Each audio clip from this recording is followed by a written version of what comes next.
Hey world! Here in the United States, we hate Congress. We hate our federal legislative representatives with a fiery passion. Now, this is nothing new. America has always seemed to get some sick sort of pleasure out of electing people to office and then blaming all of our problems on those people. But in recent weeks, the fiery passion with which we hate our representatives has reached an all-time high. According to a recent survey conducted by CBS and the New York Times, a full 82% of Americans currently disapprove of how Congress is doing its job.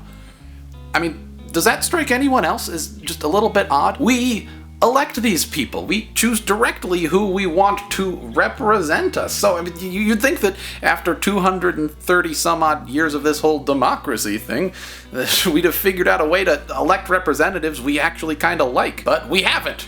We don't. I mean, don't get me wrong, I'm not saying that we should. I'm right there with 82% of Americans. Right now, Congress sucks. But I'm not content to just sit here and bitch about it to my camera, to you guys. I want to know what we're actually going to do about it. If you've been paying any attention at all to American politics recently, you've definitely heard a bit about this whole debt ceiling thing. Now, I'm not going to take the time to explain in detail the whole debt ceiling thing here, but I will put a link in the description to a great video by Reuters that does. Basically, there is a limit to how much the United States can borrow. We were fast approaching that limit, so Congress needed to do something about it, and ultimately they did, kind of, but not before turning it into the most disgusting piece of political theater in recent memory. And as a result, the rest of the world has lost trust in America's ability to get things done. For the first time in America's history, Standard & Poor's has downgraded our previously perfect credit rating. Global markets are starting to freak out, and talk of a second worse double-dip recession has gone from being a possibility to more of a probability. Congress has long been a polarized bunch, but recently, that polarization has reached entirely new, unprecedented levels of insanity. Political ideologies are no longer seen as just guiding principles, they're now seen as religion, as unbreakable, as infallible, and as a result, a meaningful compromise is no longer an option. And for that, the American people are paying the price. We are mad as hell. But we're also confused. I mean, we know that this is no way to run a country. We know that something's got to give.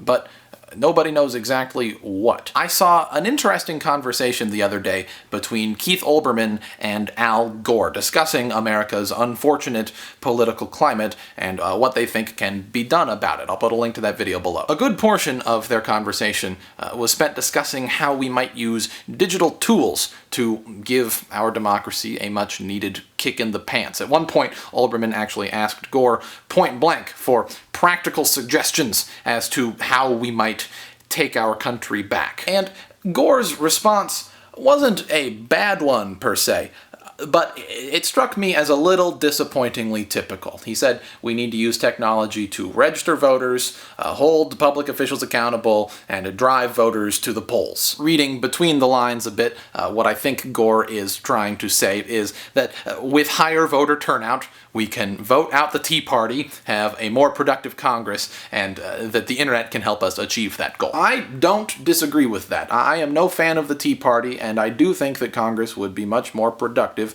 without them. But I think that the heart of the issue is deeper than any one party or election cycle. In order to run an effective political campaign, one needs to have a knack for leadership, strongly held views that resonate with a potential constituency, and the means to communicate those views with said constituency. Now, the first two parts of that equation come naturally to a lot of people. Communities are full of leaders with strongly held resonant views. It's the third part of the equation that historically has been a challenge, that is, acquiring the means to communicate with those who might potentially campaign and vote for you. As a result, only the most well-connected, only those able to raise the most money, only those who are most willing to conform to a strict party line have consistently been able to get into Congress. What that means, on the most straightforward level, is that Congress, and subsequently our country, has been run dominantly by lawyers and business people. It's been run by career politicians who, quite frankly, are not an accurate representation of the country they represent. This is what needs to change. Congress should absolutely be a sampling of the best and brightest America has to offer. But that sampling needs to include more than just lawyers and business people. That sampling needs to include more teachers, more scientists, more artists, more truckers, more farmers, more stay-at-home parents. We need a Congress as diverse as the American people themselves. And for the first time ever, that actually might be possible. As the so-called information age continues to come into its own, we are seeing society transform in a variety of really big ways, not the least of which is the increasing accessibility of mass media. I mean, this right here, video blogging, what is this? Where would I have put this 10 years ago? New media's already cut out the middleman for scores of actors and musicians. I mean, just ask Justin Bieber. So why should things be any different for potential politicians or world leaders? Historically, the hardest part of running a political campaign has been acquiring the means to communicate with one's potential constituency. But that is easier now than it ever has been, and it's only going to get easier. Al Gore says that we should use our new digital tools to hold officials accountable and get voters to the polls, and I agree with that 100%. But we shouldn't stop there. The way we can really use our new digital tools to take back Washington is by very literally taking back Washington. I think that you should run for Congress. Maybe not you specifically, only you can make that call, but I'm willing to bet that every single American watching this video knows somebody with the capacity to lead.